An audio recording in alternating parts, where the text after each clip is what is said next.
Hello everyone, welcome to KV teachers guild. So बच्चों, ये है third part 9th class maths के chapter I am up and down and round की end of chapter exercises का, और हम थे क्वेश्चन नंबर 20 पर। So a quadrilateral MNOP is inscribed in a circle. एक क्वाड्रिलैटरल है, MNOP सर्कल के अंदर है, यानी कि साइक्लिक क्वाड्रिलैटरल है। If MN is a diameter, what can you say about angle MOP and MNP? MN अगर डायमीटर है तो इन दो एंगल्स के बारे में आप क्या कंक्लूड कर सकते हैं।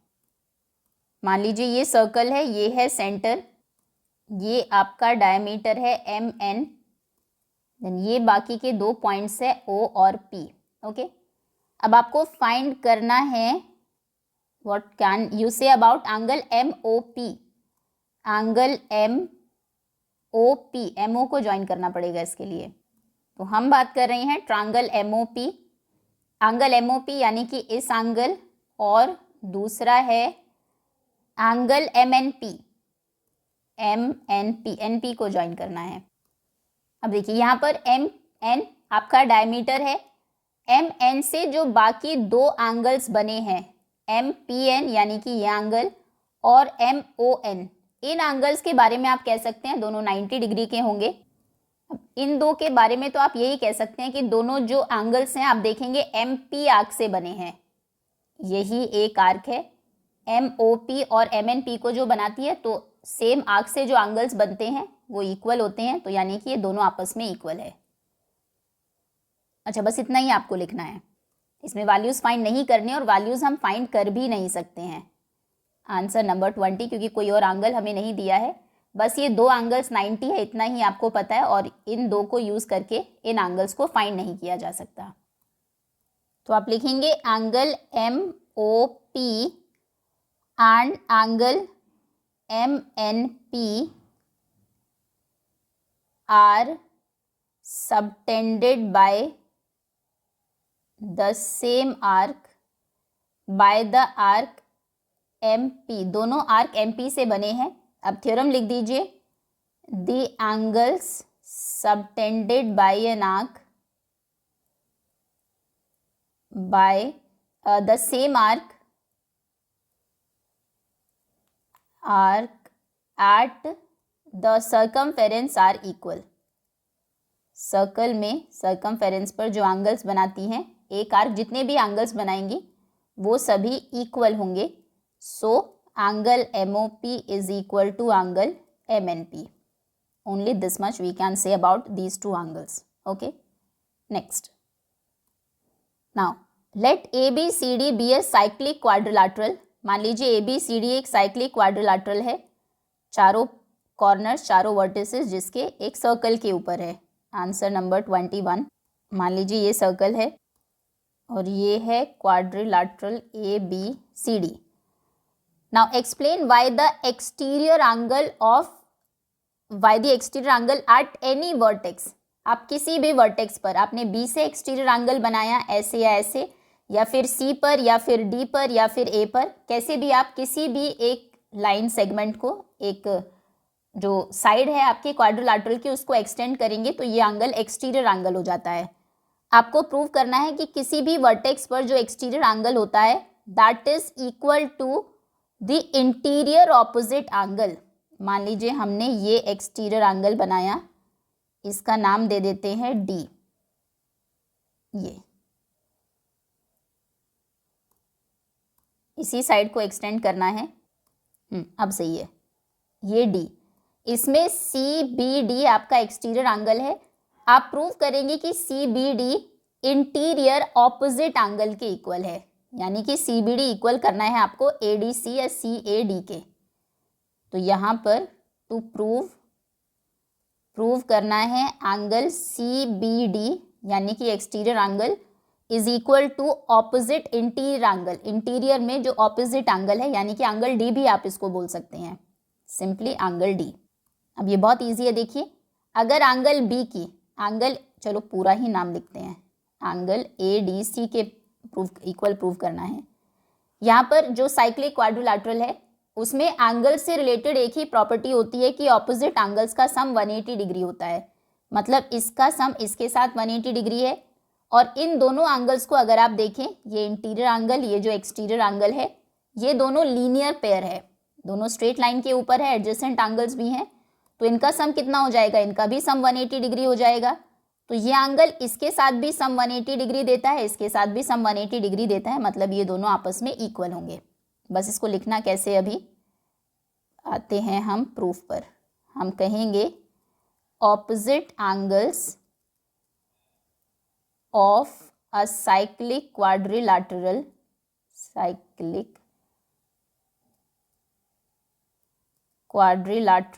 Are supplementary.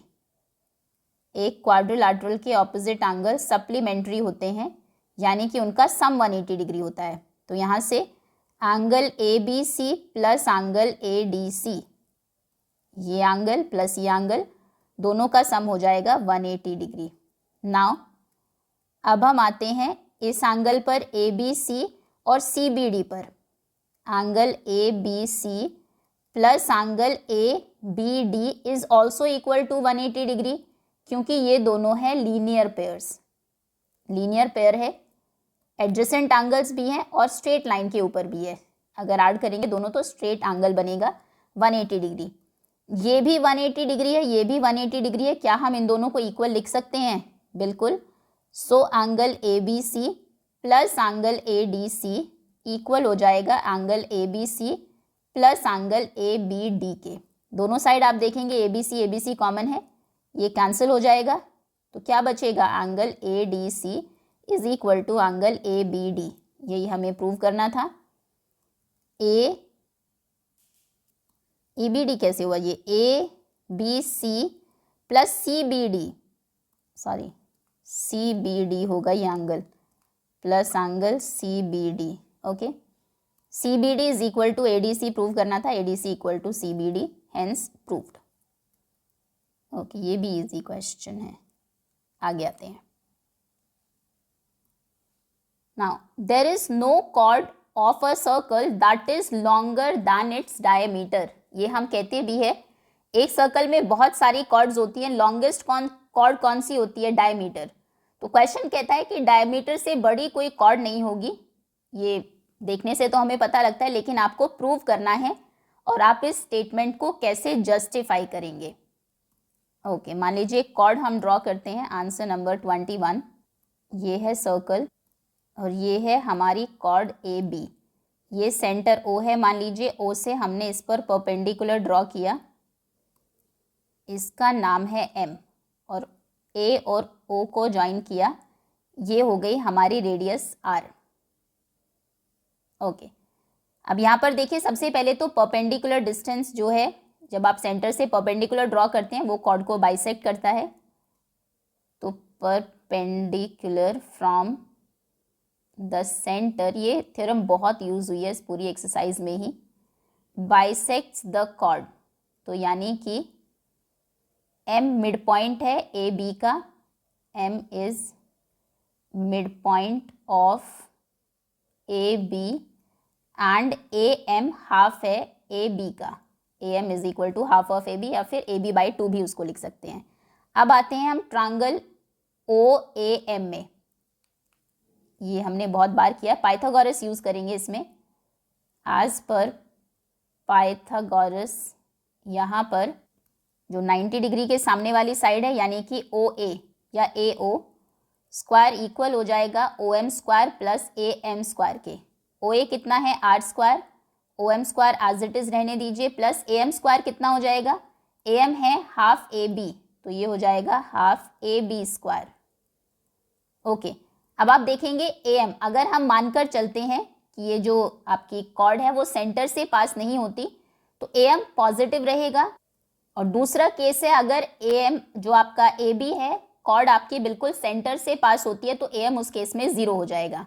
अभी तो हम देख रहे हैं डिस्टेंस है दोनों के बीच में, तो यहाँ पर OM पॉजिटिव है। यहाँ पर आप लिखेंगे since OM square is always positive, या तो ये हमेशा पॉजिटिव होगा या फिर 0 होगा when AO is passing through the centre, अगर AO सेंटर से पास होगी तो सेंटर और जो हमारी कॉर्ड है उनके बीच में कोई डिस्टेंस ही नहीं होगा, और 0 when AB passes through the center और AB is the diameter, अगर AB ही डायमीटर है, सेंटर से पास होती है, तो उस केस में OM जो है वो मैक्सिमम 0 हो सकता है।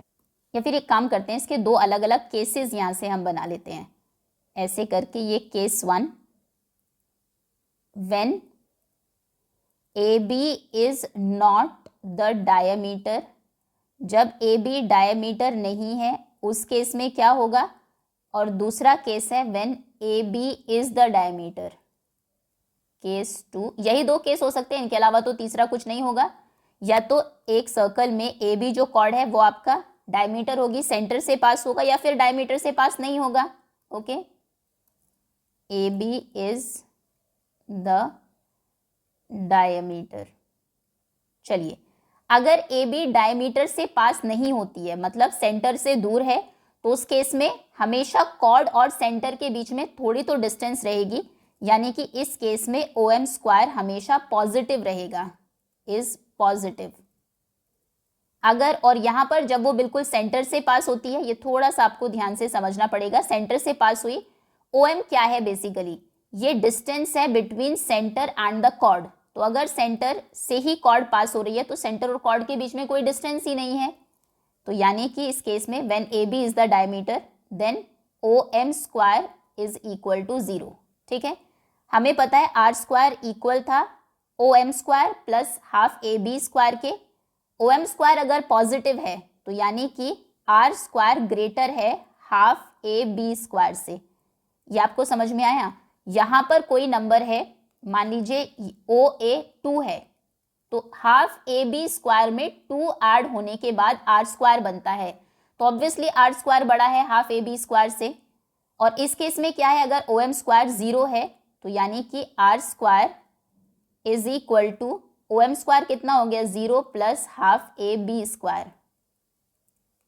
ओके, तो यहाँ पर R स्क्वायर इक्वल हो जाएगा, हाफ का स्क्वायर कितना हो गया, 1/4 AB स्क्वायर के। या फिर इतना भी क्यों कॉम्प्लिकेट करना, हम रूट कर देंगे दोनों साइड का।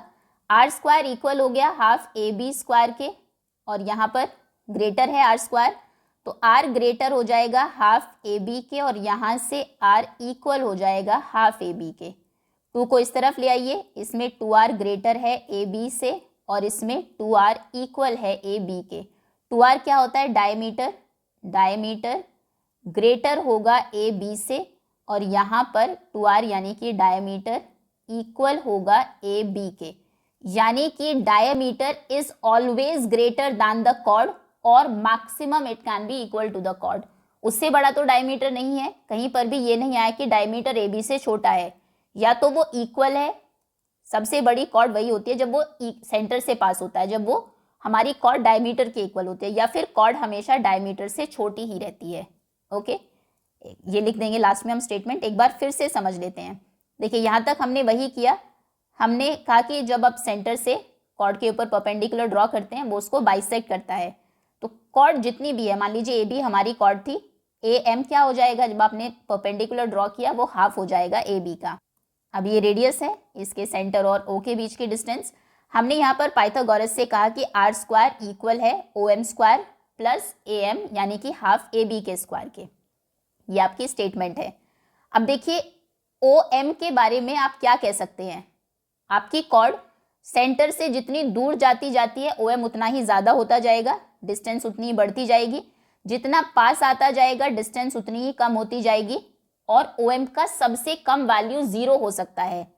OM 0 कब होगा, सेंटर और कॉर्ड के बीच की डिस्टेंस 0 तब होगी जब कॉर्ड आपकी सेंटर से ही पास होगी, यानी कि कॉर्ड डायमीटर होगा। तो 2 केस बनते हैं इसमें, या तो कॉर्ड डायमीटर नहीं है या फिर वो डायमीटर है, यही 2 केसेस हो सकते हैं। अगर वो डायमीटर है तो यानी कि OM स्क्वायर पॉजिटिव है। इसका क्या मतलब हुआ, अगर वो सेंटर से दूर से पास होती है तो मतलब डिस्टेंस, कुछ तो डिस्टेंस होगी उसकी, 2, 3, 4, 5 सेंटीमीटर या 1 सेंटीमीटर, तो यानी कि OM स्क्वायर की वैल्यू पॉजिटिव आएगी हमेशा। आप R स्क्वायर फाइंड करने के लिए ए बी स्क्वायर में कुछ ऐड करते हैं तब आर स्क्वायर आता है। तो कहने का मतलब है R square half A B square से बड़ा है अगर इसकी कोई पॉजिटिव वैल्यू है। अगर R square half A B square से ग्रेटर है तो आर हाफ ए बी से ग्रेटर है, हमने दोनों साइड का रूट करके ये आर हो गया, ये सिर्फ हाफ ए बी हो गया। अब 2 को इधर ले आए यानी कि 2r ग्रेटर है ए बी से, तो डायमीटर बड़ा है ए बी से। अगर ए बी डायमीटर नहीं है, कहीं दूर से पास होती है, तो वो हमेशा डायमीटर से छोटी ही रहेगी। दूसरा केस हमने लिया कि डायमीटर ही है वो, तो उस केस में तो ओएम स्क्वायर 0 हो गया, डिस्टेंस कोई है ही नहीं आपके सेंटर और कॉर्ड के बीच में, तो यहाँ पर 0 वैल्यू पुट की, तो यहाँ से 2r ए बी आ गया यानी कि डायमीटर ही ए बी है। तो मैक्सिमम जो कॉर्ड है आपकी वो डायमीटर के इक्वल हो सकती है, उससे बड़ी नहीं हो सकती। ठीक है, so there is no chord, कोई भी कॉर्ड ऐसी नहीं है which is greater than the diameter which is longer than the diameter. So diameter is the longest chord, otherwise हमेशा डायमीटर से छोटी ही होती है chord. Diameter is the longest chord and there is no chord, यही statement as it is आप लिख देंगे, of the circle that is longer than its diameter, full stop. Okay, ये आपका फाइनल आंसर है। चलिए आगे आते हैं। Now let A B any point within a given circle with centre O. एक सर्कल है जिसका सेंटर है ओ, उसके अंदर कोई एक पॉइंट है ए। ठीक है, show that the shortest chord of the circle that passes through A. देखो ए से पास होती हुई बहुत सारी कॉर्ड्स आप ड्रॉ कर सकते हैं, बड़ी से बड़ी कॉर्ड, लेकिन वो कह रहा है कि प्रूव करिए जो सबसे छोटी कॉर्ड होगी is the one that is perpendicular to O A. वो कॉर्ड होगी जो ओ ए के परपेंडिकुलर है, या फिर आप कह सकते हैं ओ ए जिस पर परपेंडिकुलर है। ओके, इसमें हम 2 अलग अलग केस दिखा देते हैं, एक में जब वो परपेंडिकुलर है, एक में जब परपेंडिकुलर नहीं है। मान लीजिए ये आपका सर्कल है, ये है इसका सेंटर O और यहाँ पर कोई पॉइंट है A। ओके, अब ओ ए ये लाइन सेगमेंट है, एक कॉर्ड ड्रॉ करते हैं जिसके ऊपर ओ ए परपेंडिकुलर हो, इस तरह से। एक ये कॉर्ड है, एक कॉर्ड होगी ऊपर, क्योंकि हमने नीचे करना चाहिए था ए पॉइंट को ताकि सीधा आप उसको देख सकें। एक काम करते हैं, ए पॉइंट को यहाँ लेते हैं, ये है मान लीजिए ए। ओके, अब ए से पास होती हुई एक ये कॉर्ड है जो ओ ए के ऊपर परपेंडिकुलर है, या आप कह सकते हैं जिसके ऊपर ओ ए परपेंडिकुलर है। ये है पॉइंट ए, चलो यही ड्रॉ कर लेते हैं। ठीक है, एक कॉर्ड हमने ये ड्रॉ की जो ओ ए के परपेंडिकुलर नहीं है, ये कॉर्ड है मान लीजिए, ए से ही पास हो रही है ये भी। ओके, आपको बेसिकली शो करना है कि ये जो कॉर्ड है ये इससे या इस तरह की जितनी भी कॉर्ड्स होंगी उन सबसे छोटी है। ओके, सबसे पहले यहाँ पर ये परपेंडिकुलर है, इसको ए बी नाम दे देते हैं। ए बी नहीं दे सकते क्योंकि ये तो पॉइंट का ही नाम है, इसको हमने नाम दे दिया पी क्यू, और ये है एक्स वाई। ठीक है, 2 कॉर्ड्स हैं, दिस इज आंसर नंबर 23। सबसे पहले ओ ए परपेंडिकुलर है पी क्यू पर, ठीक है, एक्स वाई पर परपेंडिकुलर नहीं है, तो यहाँ पर हम एक परपेंडिकुलर ड्रॉ कर देते हैं। मान लीजिए ये हमने एक परपेंडिकुलर ड्रॉ किया इस साइड के ऊपर, ये पॉइंट है एम।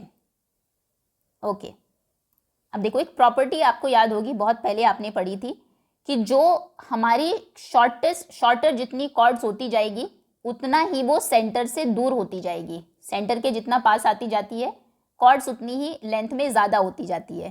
कहने का मतलब है अगर हम इस कॉर्ड की बात करें, इसकी डिस्टेंस कम है, जैसे जैसे डिस्टेंस बढ़ती जाएगी कॉर्ड छोटी होगी। तो अगर आप ये प्रूव कर दें कि पी क्यू की जो डिस्टेंस है सेंटर से वो ज़्यादा है, तो यानी कि पी क्यू छोटी कॉर्ड है, क्योंकि हमें पता है कॉर्ड छोटी होती है तो वो सेंटर से ज़्यादा डिस्टेंस पर होती है। या फिर इसका ऑपोजिट भी ट्रू है, अगर ज़्यादा डिस्टेंस पर है तो कॉर्ड छोटी होती है। ठीक है, पी क्यू शॉर्ट हो जाएगी फिर किसी भी एक्स वाई कॉर्ड से। ठीक है, तो ओ ए परपेंडिकुलर है पी क्यू के ऊपर, और मान लीजिए ओ एम परपेंडिकुलर है एक्स वाई के ऊपर। देखो इस ट्रायंगल में देखिए, इन ट्रायंगल OAM, इन ट्रायंगल OAM क्या है यहाँ पर, ये एंगल आपको 90 डिग्री दिख रहा है यहाँ, इसको 90 मत लीजिएगा क्योंकि ये एंगल 90 है, ये वाला 90 नहीं है, ये नहीं है, ये पूरा 90 है, ठीक है। तो इसमें आप पाइथागोरस थ्योरम लगाएंगे, 90 डिग्री के सामने वाली साइड क्या हो जाएगी, OA, ये पॉइंट A है, ये वाला, ये okay. In triangle OAM as पर पाइथागोरस, क्योंकि ये राइट एंगल ट्रायंगल है तो पाइथागोरस लग सकती है यहाँ पर, OA स्क्वायर इक्वल हो जाएगा AM square plus MO square के, AM square plus MO square. तो इस स्टेटमेंट से आप क्या कह सकते हैं, यहाँ से आपको पता लगेगा कि AM MO में AM स्क्वायर ऐड करके आई है, तो इन दोनों में से कौन ग्रेटर है, AO या MO।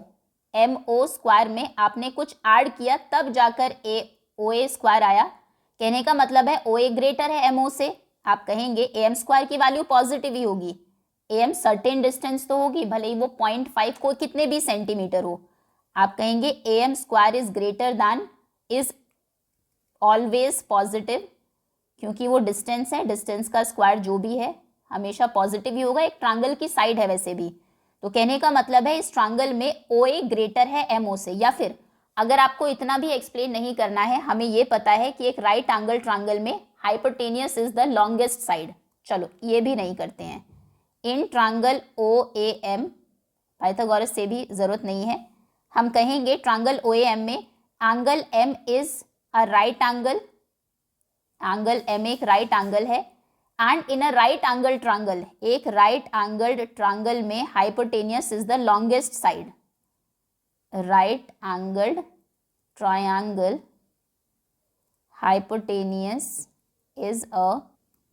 hypotenuse is the longest, is the hypotenuse is the longest side। 90 degree के सामने वाली साइड हमेशा हाइपोटेनियस होती है और वही लॉन्गेस्ट साइड होती है। तो यहाँ पर लॉन्गेस्ट कौन सी साइड है, OA।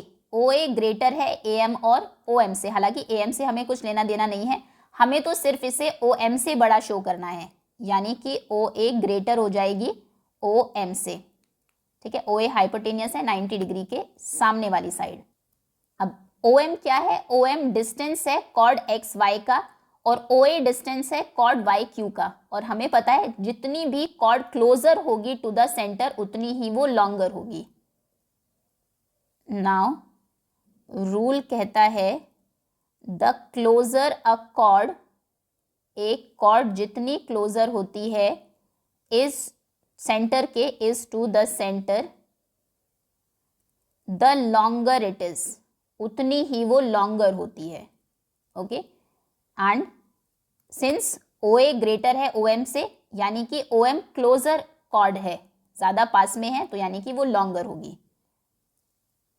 अच्छा लॉन्गर नहीं, हमें प्रूव करना है कि वो शॉर्टर है, तो रूल हम इस तरह से लिखेंगे that since chords farther from the centre, वो कॉर्ड्स जो फार्दर होती है, दूर होती है सेंटर से, are from the centre are shorter, वो शॉर्टर होती है, यानी कि फार्दर कौन है, ज़्यादा दूर कौन है, OA जो ज़्यादा डिस्टेंस है वो PQ की है, यानी कि PQ शॉर्टेस्ट कॉर्ड है passing through point A. So PQ is the shortest chord passing through A. कोई भी दूसरी कॉर्ड होती उसमें ऐसा ही होता कि यहाँ से एक राइट एंगल ट्रायंगल बन जाता और उसकी हाइपोटेनियस ये हो जाती, आपका OA हाइपोटेनियस हो जाती, वो ज़्यादा डिस्टेंस होती हमेशा, डिस्टेंस ज़्यादा है मतलब वो दूर होगी। OA से आप कोई भी कॉर्ड पास कर लीजिए, हमेशा PQ ही शॉर्टेस्ट कॉर्ड होगी। क्लियर है, ये हमने दो कॉर्ड्स ड्रॉ करके उसको दिखा दिया, एक तो वही जो A से पास होती है, जो परपेंडिकुलर है OA के ऊपर, तो उसकी डिस्टेंस OA ही हो गई बाय डिफॉल्ट। दूसरी जितनी भी कॉर्ड्स आपने ड्रॉ की सभी पास है उससे, OA के कंपैरिजन में उनकी डिस्टेंस कम है, जैसे यहाँ पर OM डिस्टेंस है। तो इस ट्रायंगल में आप देखेंगे राइट एंगल ट्रायंगल है, OA हाइपोटेनियस है, हाइपोटेनियस तो ग्रेटेस्ट साइड होती है, सबसे लंबी साइड होती है, ये लंबी साइड है ओ ए से, मतलब इसकी डिस्टेंस ज़्यादा है, यानी कि पी क्यू दूर है, सेंटर से दूर है तो वो शॉर्टर है। Okay, next question number 24। How would you use the following figure to justify the statement that angle in a semicircle is 90 degree. ये हमें पता तो है कि आधे सर्कल में बना हुआ एंगल 90 डिग्री का होता है, लेकिन इस फिगर को यूज करके अभी आपको बताना है। इस फिगर में क्या है, ये सेंटर है, ये एक रेडियस है, ये भी रेडियस है, ये भी रेडियस है, तीनों आपस में इक्वल है। चलिए ठीक है, वन बाय वन एक एक ट्रायंगल में देखेंगे। एक बार लेंगे ट्रायंगल ओ, एक कॉर्नर, इनके नाम नहीं दिए तो इनको हम अपनी तरफ से नाम दे देते हैं। अब नाम देने पड़ रहे हैं, यानी कि ये फिगर आपको फिर से ड्रॉ करनी पड़ेगी अपनी आंसर शीट में। मान लीजिए ये है एम एन। अब आ जाइए, सबसे पहले हम देखेंगे ट्रायंगल ए एम ओ पर। अच्छा, ये आपको ए भी दिया है यहाँ पर। इस ट्रायंगल में अगर आप देखें यहाँ से इस तरफ से देखिए, ये दो साइड्स इक्वल हैं। किसी भी ट्रायंगल में दो साइड्स इक्वल होती है तो उनके ऑपोजिट एंगल्स भी इक्वल होते हैं, मतलब ये एंगल और ये एंगल इक्वल होंगे। अगर ये ए है तो ये भी ए हो जाएगा।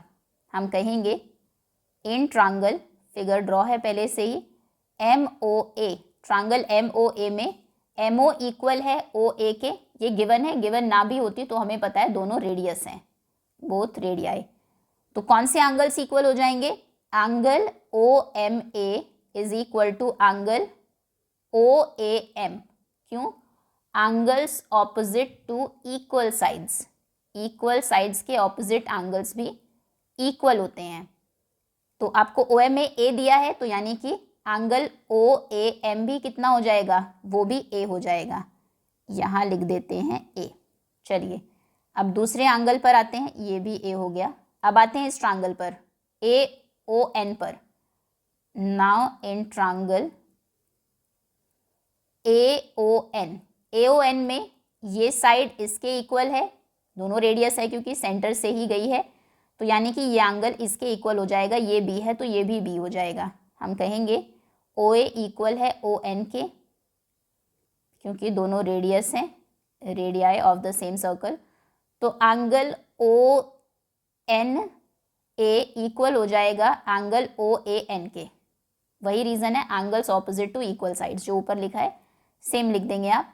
तो ओ एन ए, ये आपको बी दिया था, एंगल ओ ए एन कितना हो जाएगा, ओ ए एन हो जाएगा बी। ये है एंगल बी। तो यहाँ से क्या पूरा एंगल ए कितना है वो आप बता सकते हैं।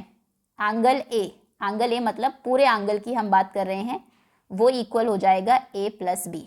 अब आते हैं पूरे triangle A M N A में, एम एन ए, ये जो बड़े वाला ट्रायंगल था, इन ट्रायंगल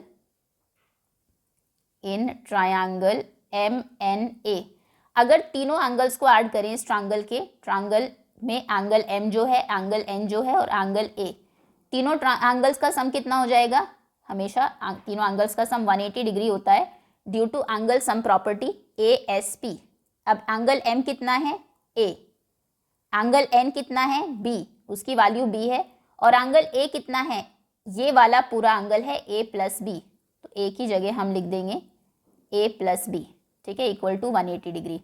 ब्रैकेट ओपन कर देते हैं, A plus B equal to 180 degree. इसको इक्वेशन 1 नाम दे देते हैं, ये फ्रॉम इक्वेशन 1 हमने किया है। खैर, ए प्लस ए हो जाएगा 2a, बी प्लस बी हो जाएगा 2b, 2a plus 2b is 180 degree. 2 common ले लीजिए, ये हो जाएगा a plus B is 180 degree. तो a प्लस बी कितना हो जाएगा 180 डिग्री बाई 2 यानी कि 90 डिग्री। अब बताइए a प्लस बी किसके इक्वल था, a plus B angle a के इक्वल था, but a plus B was equal to angle a from equation 1। Equation 1 में हमने यही कहा था कि a प्लस बी के इक्वल है। सो यहाँ पर क्या a प्लस बी की जगह आप एंगल a लिख सकते हैं, बिल्कुल, मतलब एंगल a 90 डिग्री है। तो बस हो गया प्रूफ, ये सेमी सर्कल में बना हुआ एंगल 90 डिग्री है। So angle in a semicircle is 90 degree, is a right angle. Okay, easy question है ये भी, अच्छा है, लेकिन थोड़ा सा मतलब ट्रायंगल की एक जो आइसोसेलेस ट्रायंगल की एक प्रॉपर्टी है वो भी लगेगी इसमें, और एंगल सम प्रॉपर्टी भी यूज़ होगी। आपने कहा ये इसके इक्वल है, ये ए तो ये बी तो ये बी, फिर तीनों एंगल्स का सम ए प्लस बी प्लस बी, ए प्लस बी 180 हो गया, वहाँ से ए प्लस बी 90 आ गया। अब ए प्लस बी तो ये एंगल है जो सेमी सर्कल का एंगल है। चलिए आगे आते हैं, question number 25। Now in a circle two chords C dash and D dash are drawn perpendicular to a diameter AB। Okay, एक सर्कल है जिसका डायमीटर है AB, दो कॉर्ड्स आपको ड्रॉ करनी है जो उस डायमीटर के परपेंडिकुलर हो। मान लीजिए ये हमारा सर्कल है, देन ये है डायमीटर AB जो सेंटर से पास होता है, ये है मान लीजिए centre O, this is AB। दो कॉर्ड्स ड्रॉ करिए C डैश और D डैश जो इसके परपेंडिकुलर हो। मान लीजिए एक ये कॉर्ड है, ये परपेंडिकुलर है C डैश, दूसरी कॉर्ड है D डैश, एक ये कॉर्ड है यहाँ पर D dash. Okay, now prove that the segment M dash joining the midpoints of the chord CD and C dash D dash। CD chord और C dash D dash भी join करके draw करना पड़ेगा। अब question है कि ये और दो कॉर्ड्स हैं CD और एक है C डैश D डैश, इनके मिड पॉइंट्स को अगर आप ज्वाइन करें तो वो जो लाइन सेगमेंट बनेगी, मान लीजिए CD का मिड पॉइंट है, ये C डैश D डैश का मिड पॉइंट है। जब आपने इनको ज्वाइन किया तो ये लाइन सेगमेंट है M डैश, ज़रूरी नहीं है कि ये सेंटर से ही पास होगी, is perpendicular to AB, M dash perpendicular है AB के, ये आपको प्रूव करना है। ये 90 डिग्री है यहाँ पर, ये आपकी C dash D dash perpendicular थी, C dash is perpendicular to AB जो गिवन है, पहले वो लिख लेते हैं, एंड दूसरा हमें गिवन है D dash is also perpendicular on AB, perpendicular to AB, M is midpoint of CD, M midpoint है CD का, and M dash is midpoint of C dash D dash। Okay, ये इसका mid point है जिन mid points को आप join कर रहे हैं। और यहाँ पर हमें प्रूव करना है that M dash is perpendicular to AB। इसमें हम रिफ्लेक्शन सिमेट्री वाला या मिरर इमेज वाला कॉन्सेप्ट यूज करेंगे। इस फिगर को अगर आप देखें, यहाँ पर C डैश और D डैश परपेंडिकुलर थे AB के ऊपर, AB जो कि सेंटर से पास होता है, यानी कि हमारा डायमीटर है। तो आप ये भी कह सकते हैं कि सेंटर से अगर C डैश परपेंडिकुलर है AB के ऊपर तो AB भी परपेंडिकुलर है C डैश के ऊपर, या फिर O और ये जो भी पॉइंट है इसको हम अभी नाम दे देते हैं X और Y। OX परपेंडिकुलर है C डैश के ऊपर, OY परपेंडिकुलर है D डैश के ऊपर। सर्कल के सेंटर से जब भी आप परपेंडिकुलर ड्रॉ करते हैं कॉर्ड के ऊपर, वो उसको बाइसेक्ट करता है, यानी कि ये जितना पार्ट ऊपर है बिल्कुल उतना ही पार्ट नीचे है। यहाँ पर भी जो YD होगा उतना ही YD डैश होगा। कहने का मतलब ये है कि यहाँ पर AB के ऊपर जैसी फिगर है, आप इसको थोड़े टाइम के लिए हम भूल जाते हैं, बिल्कुल वैसी ही सेम शेप आपको नीचे दिखाई देगी। तो मतलब कि AB यहाँ पर लाइन ऑफ सिमेट्री है।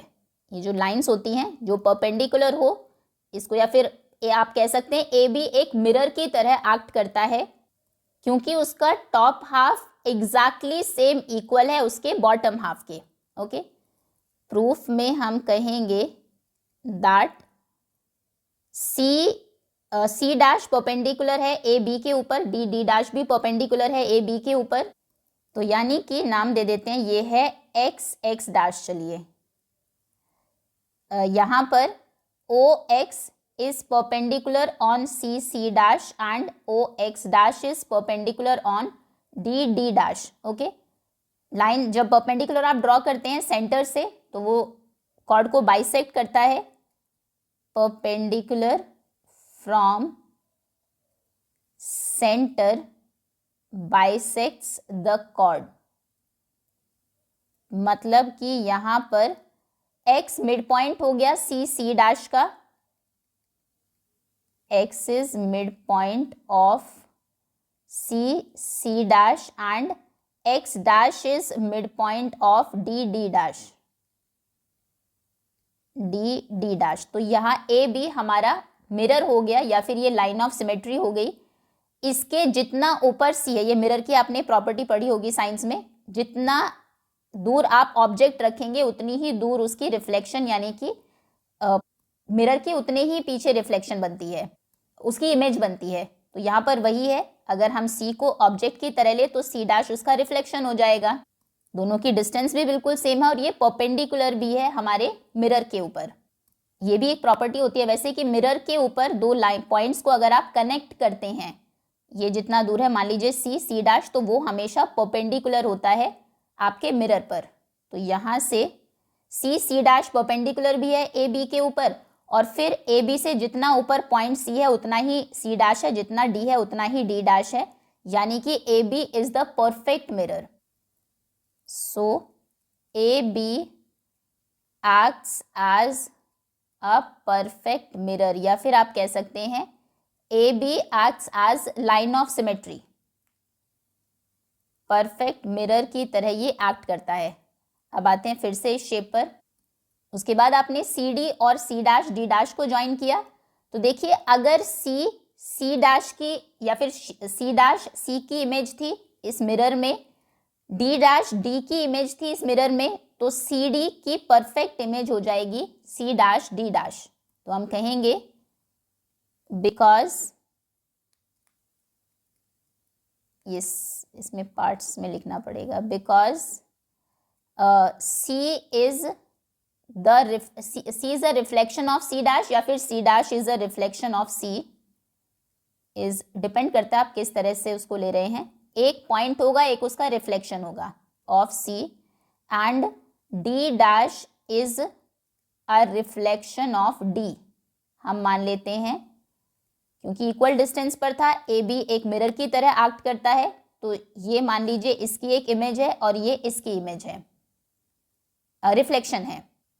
तो इन दोनों लाइन सेगमेंट को जब आपने ज्वाइन किया, सो सी डैश डी डैश जो लाइन सेगमेंट है is reflection of, is a perfect mirror reflection of mirror. ये थोड़ा सा अलग क्वेश्चन हो गया जैसे अभी तक हमने किए हैं, रिफ्लेक्शन ऑफ सी डी। तो यहाँ पर सी डैश डी डैश ये इमेज हो गई सी डी की। अगर ये पूरी लाइन उसकी एक इमेज है, उसकी रिफ्लेक्शन है, तो उनके मिड पॉइंट्स भी एक दूसरे के रिफ्लेक्शन होंगे, और रिफ्लेक्शन को अगर आप ज्वाइन करेंगे, अगेन वही प्रॉपर्टी जो हमने स्टार्टिंग में देखी थी कि रिफ्लेक्शन सिमेट्री की डेफिनेशन के अकॉर्डिंग जब भी एक लाइन को आप कनेक्ट करते हैं अक्रॉस मिरर, तो वो लाइन हमेशा परपेंडिकुलर होती है मिरर के ऊपर। बस ये हम लिख देंगे। Now M is mid point of, M mid point है सी डी का, अच्छा सी डी परफेक्ट मिरर है, मिरर रिफ्लेक्शन है सी डी का, C dash D dash. So their midpoints must also be, उनके मिड पॉइंट्स भी perfect reflection होंगे of each other, must also be perfect reflection of each other. So their midpoints में M and M dash लिख देते हैं। Mid points कौन कौन से हैं, एक का एम है और एक का एम डैश है। Must also B perfect reflection of each other. Now when we draw a line segment joining these 2 points, when we join M and M dash, एक और या फिर पहले प्रॉपर्टी लिख देते हैं, ये रिफ्लेक्शन सिमेट्री की डेफिनेशन है, by definition of reflection symmetry, अगर आप कोई लाइन कनेक्ट करती है किन्हीं दो पॉइंट्स को across the mirror, the line connecting any two points one is on, या फिर the line connecting any point across the mirror to its image, connecting any point to its mirror image. कोई भी line जो किसी point को connect करती है उसकी मिरर इमेज से, मस्ट क्रॉस द मिरर, वो मिरर को क्रॉस करेगी एट राइट एंगल, है ना। अगर यहाँ पर आपने मिरर रखा है, कैंडल इस तरफ है, ये मिरर है, मान लीजिए यहाँ पर कैंडल है आपकी, उतनी ही पीछे ये उसकी रिफ्लेक्शन बनेगी मिरर के अंदर, और इनको ज्वाइन करते समय आप देखेंगे बिल्कुल परफेक्ट 90 डिग्री पर वो जो रे है it will fall at the mirror. Okay, तो यहाँ पर भी वही होगा। So M dash is perpendicular on A B जो मिरर है हमारा, एम डैश उसके ऊपर परपेंडिकुलर है। साइंस का काफ़ी उसमें मतलब जो मल्टी डिसिप्लिनरी अप्रोच की हम बात करते हैं उसका काफ़ी यूज़ हुआ है यहाँ पर। देखिए एक बार फिर से देख लेते हैं। सबसे पहले हमने ये प्रूव किया, हमें गिवन था कि C dash D dash perpendicular है ए बी के ऊपर। अगर ये लाइन इसके ऊपर परपेंडिकुलर है तो ये भी इसके ऊपर परपेंडिकुलर है, दोनों एक दूसरे के साथ 90 डिग्री का एंगल बनाते हैं। खैर पूरी लाइन से हमें कोई मतलब नहीं, हमने तो सेंटर से देखा क्योंकि ये लाइन सेंटर से पास होती है ए बी, तो यानी कि ओ एक्स, इनको जहाँ पर दोनों मिल रही है उस पॉइंट को एक्स हमने नाम दिया। ओ एक्स परपेंडिकुलर है सी डैश के ऊपर, तो यानी कि ये इसको बाइसेक्ट भी करेगा। जब भी सेंटर से आप परपेंडिकुलर ड्रॉ करते हैं कॉर्ड के ऊपर, वो उसको बाइसेक्ट करता है, मतलब सी एक्स इक्वल है एक्स सी डैश के, या फिर आप कह सकते हैं एक्स इसका मिड पॉइंट है। सिमिलरली एक्स डैश इसका मिड पॉइंट हो गया।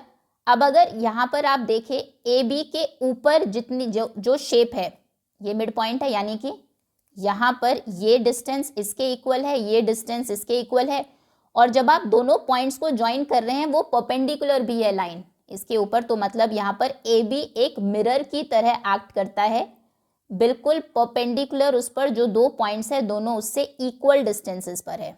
ठीक है, जब आपने फिर उनको ज्वाइन किया सी डी और सी डैश डी डैश को, तो हमने देखा अगर सी डैश सी की इमेज था, डी डैश ये इसकी इमेज थी, यानी कि ये डिस्टेंस अगर इसके इक्वल है, ये डिस्टेंस इसके इक्वल है, तो इन दोनों पॉइंट्स को मिलाने वाली जो लाइंस हैं वो भी आपस में इक्वल होगी। आप कह सकते हैं ये जो सी डैश डी डैश है ये इसकी मिरर इमेज होगी।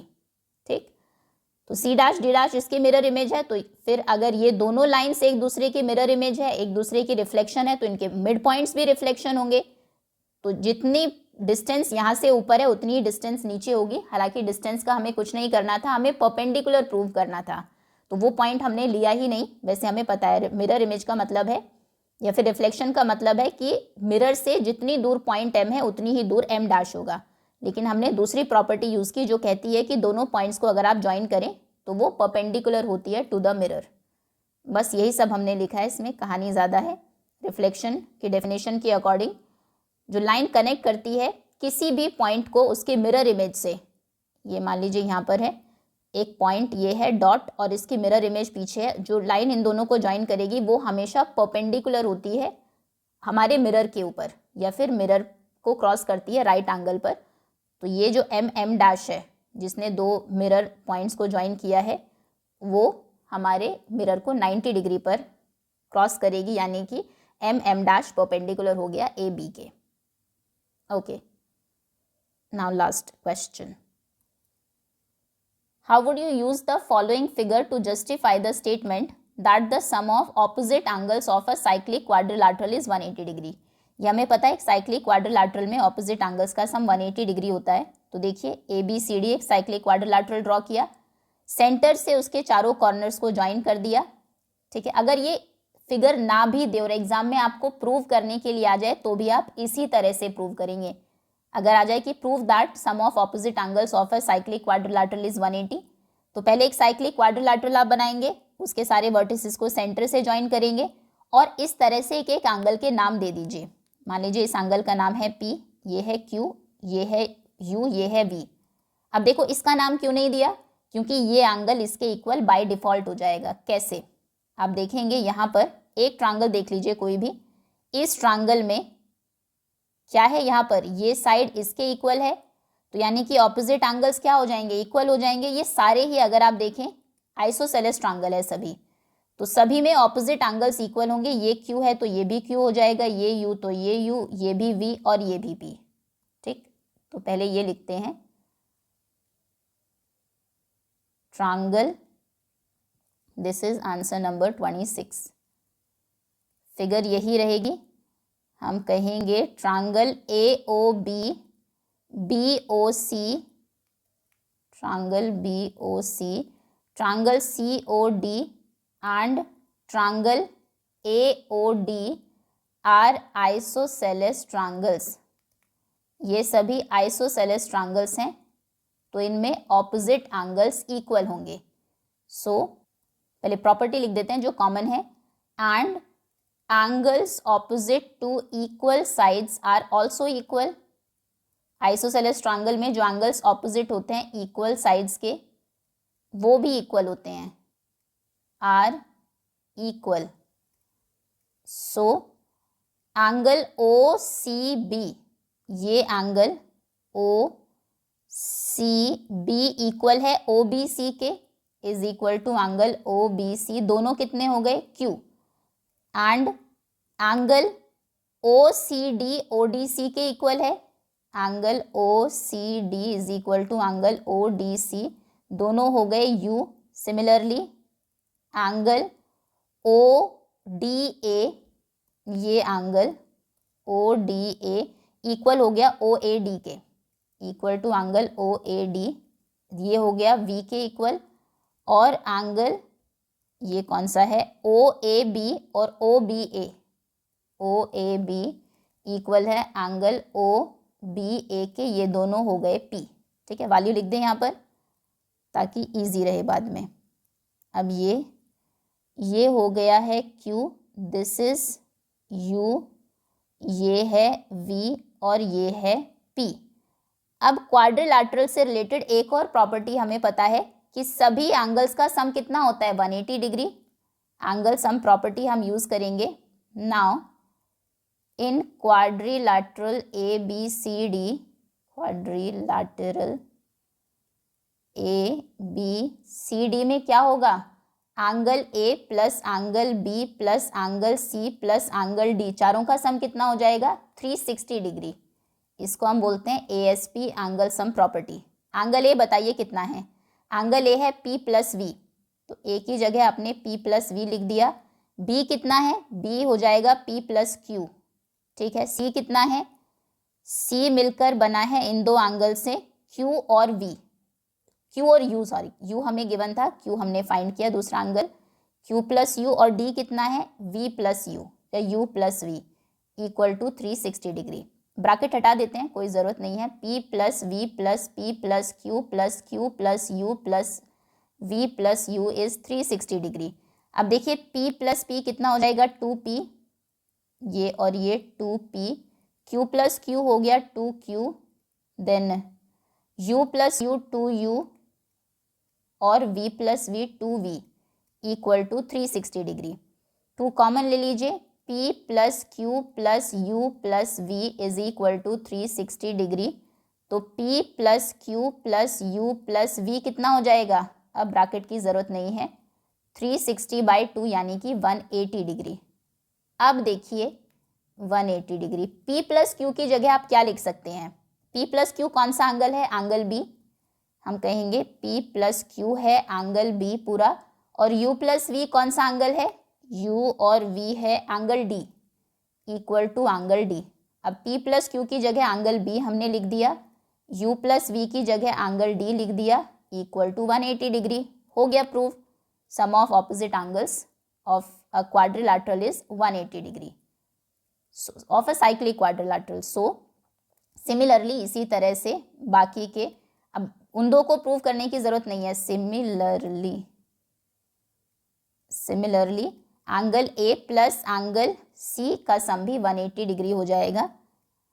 सो sum of opposite angles of a cyclic, ये जो लास्ट में स्टेटमेंट लिखी है ना, एज इट इज आप लिख देंगे, cyclic quadrilateral is 180 degree hence proved. Simple है, पहले हमने आइसोसेलेस ट्रायंगल की प्रॉपर्टी लगाई, सभी एंगल्स इनको इक्वल किया, हमने कहा ये सभी आइसोसेलेस है क्योंकि ये साइड इसके इक्वल है, आपस में चारों ही इक्वल है वैसे तो ट्रायंगल में अगर ये क्यू है, ये क्यू, यू, दो वी हो गए, दो पी हो गए, लेकिन सभी का सम अगर इनको आप ऐड करें, ये प्लस ये प्लस ये प्लस ये चारों का सम 360 होगा, इसमें 2 कॉमन आ गया, p plus Q plus U plus V 360 हो गया, p प्लस क्यू ये एंगल है, u प्लस वी ये है, तो यानी कि दोनों का सम 180 हो गया। एंड दैट्स ऑल स्टूडेंट्स, इसी के साथ चैप्टर और एक्सरसाइज दोनों ओवर होते हैं। होपफुली सभी क्वेश्चंस आपको बहुत अच्छे से समझ में आ गए होंगे। Thank you so much for watching.